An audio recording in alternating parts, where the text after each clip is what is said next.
Are you lonely, frightened, and most importantly, angry? So angry that you're constantly breaking your hand, unsuccessfully trying to punch a hole in the drywall? If so, then you're like me. Me? I'm Pete Musto, seeker, learner, and now, for you, teacher. You see, this world's dang crazy. It's liable to drive you crazy too if you let it. Myself, I was full of a deep, burning rage. Oh, I was angry, all right. Angry at my friends, angry at my family, angry at my coworkers. But after about 19 court-appointed anger management sessions, I started to realize you can't go through life just being mad all the time. I mean, legally, they won't let you go around being that mad all the time. So I turned to gardening as a way to clear my mind, let out all that negative energy, turn it into something that grows. It's beautiful. And I don't know what that is, but it's something that's coming out of the ground, and I made it do that, I think. And you can too. Loads of research points to the connection between a healthy amount of physical activity and positive mental health outcomes, along with eating right, getting plenty of sleep, and staring up into the sky and screaming until you lose consciousness. And right after my wife ran off with my boss, who had just changed my job title to lead chode smoker, I was rear-ended by an IRS agent on his way to audit me when I stepped on a dog turd and really thought I was gonna have a complete breakdown.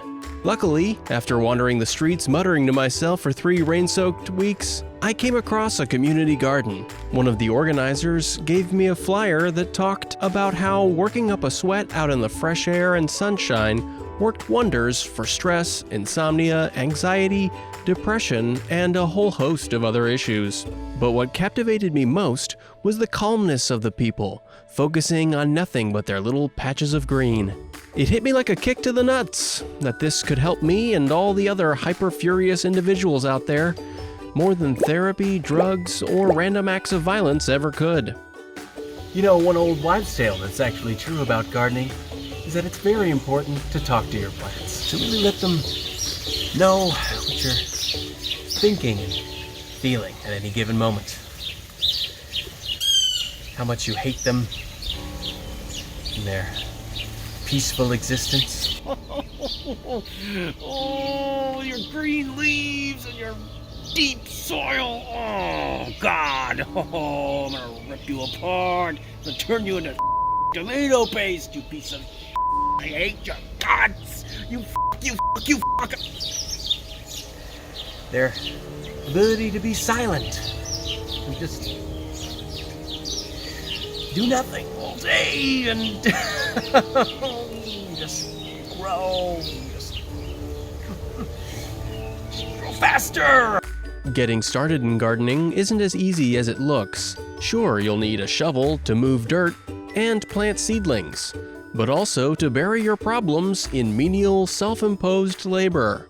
You'll need a hose or watering can to water your plants, plus a mouthguard to prevent you from grinding your teeth into dust as you toil for hours in the hot sun, until blacking out from heat exhaustion. Most important of all, you need a place to grow things. Good thing for you, though, that even though your pathetically unfulfilling life is a giant waste of everyone's time, there's probably a wretched patch of scrub grass stained yellow by dog piss somewhere near the dump you live in. A water feature is an excellent addition to any garden. It's something you can just spend your time staring at. Just kind of looking out into the void, letting it roll over you. The empty nothingness.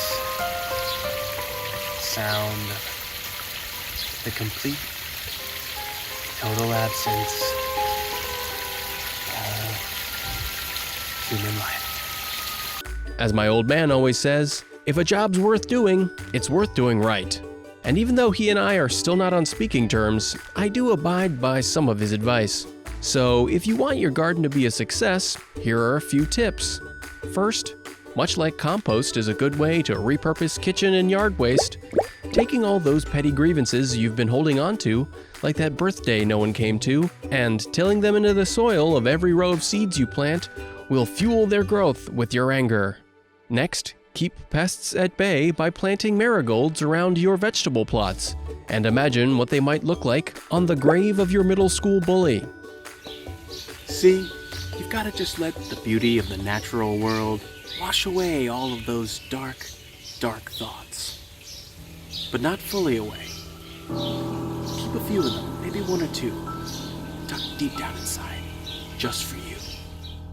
And if you ever start to feel like it's all gotten to be too much, and not even gardening can help you, like you might rip the face off of the next person to tell you another f***ing piece of bad news about the world right now, there's always light arson. After all, if you grew it, you can damn well burn it all down.